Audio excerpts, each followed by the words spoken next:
నమో గణపతయే. స్కాంద పురాణాంతర్గతమైనటువంటి కార్తీక మాహాత్మ్యంలో 10వ రోజు వినాల్సినటువంటి కథండి. 10వ అధ్యాయాన్ని మనం ఇప్పుడు చెప్పుకోబోతూ ఉన్నాం. ఓం శ్రీమన్మహాగణాధిపతయే నమః. శ్రీ మహాసరస్వత్యై నమః. శ్రీ గురుభ్యో నమః. హరి ఓం. ఓం శ్రీ గణేశాయ నమః. ఓం నమో బృహస్పతయే. ఓం నమస్తస్మై బ్రహ్మణే. ఓం విష్ణవే నమః. ఓం శ్రీమత్సుందరమీశానం శ్రీమత్సిద్ధివినాయకం షణ్ముఖం స్కందమానందం బ్రహ్మాణం విష్ణుమాశ్రయే. యస్యాజ్ఞయా జగత్స్రష్టా విరించిః పాలకో హరిః సంహర్తా కాలరుద్రాఖ్యః నమస్తస్మై పినాకినే. స్కాంద పురాణంలో కార్తీక మాహాత్మ్యంలో 10వ అధ్యాయం 10వ రోజు వినవలసినటువంటి కథను మనం ఇప్పుడు చెప్పుకోబోతూ ఉన్నామండి. జనక మహారాజు అడుగుతూ ఉన్నాడు, కోసావజామిళః పూర్వం దుష్కృతం కేన సంచితం కథం తూష్ణీంగతాయామ్యాః కిమూచు స్వామి సంసదీ. విదేహ దేశాధిపతి అయిన జనక మహారాజు వశిష్ఠ మహర్షిని చూసి, ఓ మునీంద్ర, ఈ అజామీళుడెవరు? ఇతను పూర్వం చేసినటువంటి పాపాలేమిటి? యమభటులు ఉత్త చేతులతో ఎలా వెళ్ళిపోయారు? యమసభకు వెళ్ళి వాళ్ళేం చెప్పారు అని అడుగగా వశిష్ఠుడు ఇలా చెబుతూ ఉన్నాడు, ఓ శత్రుసూదన, విష్ణుదూతల మాటలు విన్నటువంటి యమభటులు యమసన్నిధికి వెళ్ళి జరిగిందంతా చెప్పారు. ఓ మహాప్రభు, మిక్కిలి పాపాత్ముడు, దురాచారుడు, నిందిత కర్మలను చేయువాడు అయిన అజామీళుణ్ణి విష్ణుదూతలు వైకుంఠానికి తీసుకెళ్ళిపోయారు. మేమేమీ చేయలేక వెనక్కి వచ్చేసాం అనగానే యముడు జ్ఞాన దృష్టితో ఈ వృత్తాంతమంతా కూడా తెలుసుకున్నాడండి. దురాత్ముడైనటువంటి అజామీళుడు మరణకాలంలో విష్ణునామాన్ని ఉచ్చరించడం వల్లనే విష్ణుదూతలు అతడిని వైకుంఠానికి తీసుకెళ్లారు. అజామీళుడు మరణ సమయంలో హరినామ సంకీర్తనం అనే అమృతాన్ని త్రాగడం వల్ల సకల పాపాల నుండి విముక్తుడై విష్ణులోకానికి చేరుకున్నాడు.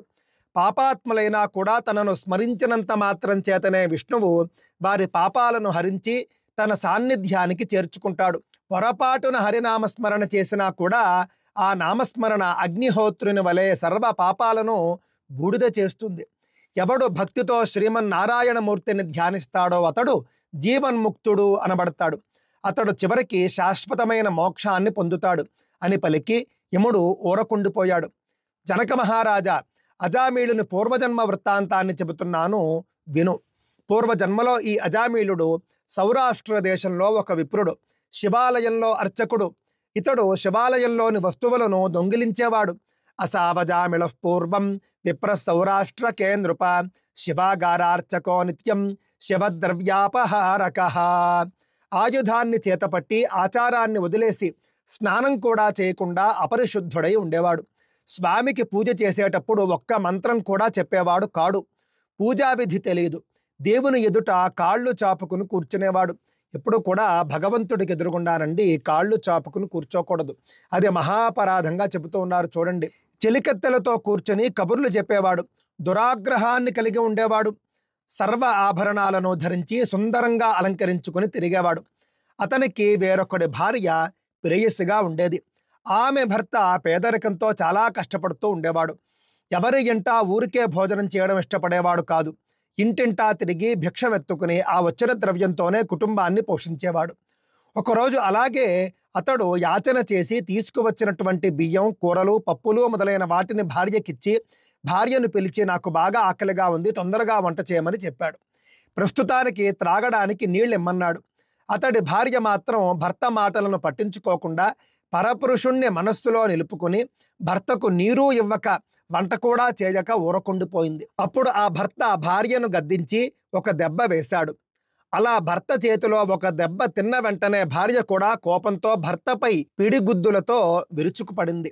అతడు భార్య దెబ్బలు తాళలేక భార్య నుండి తప్పించుకుని ఇల్లు వదిలి పొరుగురికెళ్ళి అక్కడే భిక్షాటన చేస్తూ భగవద్ధ్యానంలో ఉన్నాడు. అతడి భార్య మాత్రం సాయంకాలమే తొందరగా భోజనం చేసేసి మంచి చీర కట్టుకుని బాగా అలంకారం చేసుకుని ఒక రజకుని ఇంటికెళ్ళి ఆ రాత్రి తనతో గడపమని అడిగింది. అప్పుడు రజకుడు ఈ వనితను మందలించి ఇది కాని పని అని చెప్పాడు. అయినా ఆమె వాదులాడుతోందని ఒక కర్ర తీసుకుని ఈమెను బయటకు వెళ్ళగొట్టాడు. అలా అవమానంతో బయటకు వచ్చినటువంటి ఆ వనిత ఈ దేవాలయానికి వచ్చి ఈ పూజారిని కలిసి ఆ రోజు ఈ పూజారితోనే గడిపింది. ఉదయం నిద్ర లేచాక మాత్రం ఈ వనితలో అనూహ్యమైన మార్పు వచ్చిందండి. చేసిన పనికి, చేసిన పాపాలకు పశ్చాత్తాపం చెంది మళ్ళీ తిరిగి భర్తను వెతుక్కుంటూ వెళ్ళి జరిగిన దానికి క్షమార్పణ చెప్పి భర్తను ఇంటికి తెచ్చుకుంది. ఆ తర్వాత జీవితాంతం ఆ దంపతులు సరిగ్గానే గడిపారు. కాలాంతరంలో ఈ బ్రాహ్మణ పత్ని మరణించి చేసిన పాపాలకు నరక బాధలను అనుభవించి మళ్ళీ భూలోకంలో కన్యాకుబ్జంలో చండాల స్త్రీగా పుట్టింది. ఆ శివాలయ పూజారి కూడా మరణించి అతడు చేసిన పాపాలకు రౌరవాది నరకాలు అనుభవించి తరువాతి జన్మలో ఇదే కన్యాకుబ్జంలో సత్యనిష్ఠుడు అనే విప్రుడికి పుత్రుడుగా జన్మించాడు. ఆ పిల్ల తండ్రి కూతురు పుట్టగానే ఒక పండితుని వద్దకు వెళ్ళి జాతకం వేయించాడు. అప్పుడు ఆ పండితుడు ఈ పాపకు పితృగండం ఉంది అని చెప్పాడు. అప్పుడు వెంటనే ఆ తండ్రి ఈ పసిబిడ్డను ఒక చెట్టు క్రింద వదిలేశాడు. అటుగా వెళుతున్న ఒక బ్రాహ్మణుడు ఈ పాపను చూసి జాలితో తెచ్చి పెంచుకున్నాడు. అంటే అతడికి కుటుంబం లేకపోవడం వల్ల ఆ పాపకు సంరక్షకురాలిగా ఒక దాదీని పెట్టాడు. దాదీ సంరక్షణలో పెరిగి పెద్దదైనటువంటి ఆ కన్యనే ఈ జన్మలో అజామీళుడు పొందాడు. ఇది అజామీళుడి పూర్వజన్మ వృత్తాంతం. ఓ రాజేంద్ర, జన్మల్లోనూ చేసినటువంటి పాపాలకు కూడా హరినామస్మరణను మించినటువంటి ప్రాయశ్చిత్తం లేనేలేదు. నాలుక నారాయణుణ్ణి స్మరించకపోయినా, మనస్సు మాధవుని యందు నిలపకపోయినా, చెవులు చక్రపాణి కథలు వినకున్నా జీవుని పాపాలు ఎలా నశించవు కదా. మనఃపూర్తిగా హరినామస్మరణ చేయువారు తప్పక ముక్తి నొందుతారు. ఇందులో సందేహం లేదు. ఆ హరినామస్మరణ మహాపాతకాలను అలాగే స్వల్ప పాపాలను కూడా హరించి వేస్తుంది. కార్తీక మహాత్మ్యంలో వివరించిన అన్ని కర్మలకు కూడా పాపాలను హరించే శక్తి ఉంది. ఈ ఉపాఖ్యానం విన్నా కూడా పుణ్యం కలుగుతుంది. య ఇదం పుణ్యమాఖ్యానం శ్రావయేద్వాసమాహితః తేన పాపాని నశ్యంతి విష్ణునా సహ మోదతే. ఇందులోనండి చాలామందికి ఇన్ని పాపాలు చేసినటువంటి అజామీళుడు మరణకాలంలో హరినామస్మరణ చేసిన వెంటనే వైకుంఠానికి వెళ్ళిపోవడం ఏమిటి, ఇది మేము జీర్ణించుకోలేకపోతున్నామండి అని అంటూ ఉంటారండి. ముఖ్యంగానండి కొడుకుకు నారాయణ అని పేరు పెట్టుకున్నాడండి. సాధారణంగా ఏ విధమైన ఆధ్యాత్మిక వాసన లేని వాళ్ళైతే కనుక బిడ్డలకు ఈ విధంగా భగవన్నామాన్ని పేరుగా పెట్టుకుంటారా అండి? పెట్టుకున్నారు సరే, నారాయణ అని పూర్తిగా పేరుతో పిలిచే వాళ్ళు ఎంతమంది అండి? నేటి రోజుల్లో కూడా సత్యనారాయణ అని పేరు పెట్టుకుంటారు. ఏమని పిలుస్తారండి? సత్యబాబు, సత్యం అంటారు. వీళ్ళ కర్మకాలే నారాయణ అని పిలిచే అవకాశమే ఉండదు. సత్యనారాయణ అని ఎంతమంది పిలుస్తారు? పిలవరు. కావున నారాయణ అని పేరు పెట్టుకున్నాడు. పెట్టుకున్నటువంటి పేరును ఎల్లప్పుడూ కూడా నారాయణ నారాయణ అనే పిలుస్తూ వచ్చాడు జీవితాంతమూ కూడా. మనం గతంలో చెప్పుకున్నాం, ఈ బిడ్డ అనంటే అజామీళుడికి ఎంతో వాత్సల్యము, ఎంతో ప్రేమ, ఎక్కడికి వెళ్ళినా కూడా తీసుకువెళ్ళేవాడు అని చెప్పేసి. అలా చూసుకుంటే చిన్నప్పటి నుండి మరణ సమయం దాకా నారాయణ నారాయణ అని ఎన్నిసార్లు స్మరించి ఉంటాడు, ఎన్ని లక్షల సార్లు స్మరించి ఉంటాడు. నేటి రోజుల్లో అయితే నారా అనో లేకపోతే నర అనో సగం మొక్క చేసి పిలుస్తూ ఉంటారు. అజామీళుడు అలా చేయలేదండి, నారాయణ అనే పిలుస్తూ వచ్చాడు. కావున ఎన్ని పాపాలు చేశాడో అన్ని లక్షల సార్లు నారాయణ నామస్మరణ కూడా చేశాడు. అందువల్లనే మరణ సమయంలో కూడా నారాయణ నామస్మరణ చేసేటటువంటి అవకాశం వచ్చింది. పాపాలకు సమానంగా అతను చేసినటువంటి పాపాలతో సమానంగా హరినామస్మరణ చేశాడు. నారాయణ అనే పేరు పెట్టుకోగలిగాడు అనంటే కనుక నారాయణ భక్తి కూడా అతని యందు ఉన్నది. చేసినటువంటి పాపాలతో సమానంగా హరినామస్మరణ చేయడం వల్లనే అతడు వైకుంఠానికి వెళ్ళాడు అని చెప్పేసి నాకు అనిపిస్తూ ఉన్నది. పూర్వజన్మలో చేసినటువంటి పాపాలకు మాత్రం ఘోరమైనటువంటి నరకాలు అనుభవించాడు, అదే చెప్పుకున్నాం మనం. ఈ జన్మలో చేసినటువంటి పాపాలకు సమానంగా నారాయణ నామస్మరణ చేశాడు, హరి భక్తిని కలిగి ఉన్నాడు. మరణ సమయంలో అతను నారాయణ అని చెప్పేసి మహావిష్ణువును ఉద్దేశించి పిలిచి ఉండకపోవచ్చండి. కాకపోతే నారాయణ అనే పేరు పెట్టుకోవడం మాత్రం మహావిష్ణువును ఉద్దేశించే పెట్టుకున్నాడు కదా, మహావిష్ణువు పేరునే పెట్టుకున్నాడు కదా. అందువల్ల అతనిలో హరిభక్తి ఉన్నది.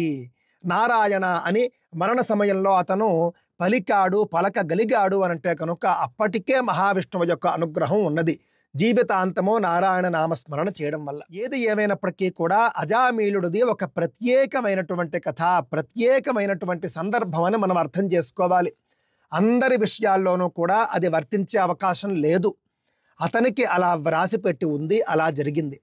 మనం అజామీళోపాఖ్యానంలో మనం తీసుకోవాల్సినటువంటి సారాంశం ఏమిటి అని అంటే కనుక భగవన్నామాన్ని పిల్లలకు పెట్టుకోవాలి. పెట్టుకున్నటువంటి పేరును నిరంతరము పిలుస్తూ ఉండాలి. పెట్టుకున్నటువంటి పేరులో సగం ఇందాక చెప్పాను చూసారా, సత్యనారాయణ అని పెట్టుకుని సత్తి అని పిలవడం. కొంతమంది ఈ రోజుల్లో కూడా నారాయణ అనే పేరు పెట్టుకుంటారు, కాకపోతే నాని నాని అంటారు. ఏం చేస్తాం, సుబ్బలక్ష్మి అని లక్షణమైనటువంటి పేరు పెట్టుకుని సుబ్బు అని పిలవడం, లక్ష్మి అనే పేరు పెట్టుకుని లచ్చు అని పిలవడం. ఏమి కర్మో చూడండి. ఈ విధంగా పాపం మంచి మంచి పేర్లు పెట్టుకుంటారు, కానీ పిలిచేటటువంటి అవకాశం అంటే ఆ మాత్రం పుణ్యం సంపాదించేటటువంటి సౌభాగ్యం కూడా కొంతమందిలో ఉండదు. అజామీళుల్లో అవన్నీ ఉన్నాయి. చేసినటువంటి పాపాలకు సమానంగా లేదా అంతకంటే ఎక్కువగా హరినామస్మరణ చేశాడు కాబట్టే మరణ సమయంలో కూడా నారాయణ నామాన్ని స్మరించేటటువంటి భాగ్యం అతనికి కలిగింది. వైకుంఠానికి చేరాడు. ఇంతటితో స్కాంద పురాణాంతర్గతమైనటువంటి కార్తీక మాహాత్మ్యంలో 10వ అధ్యాయం పూర్తయిందండి. స్వస్తి.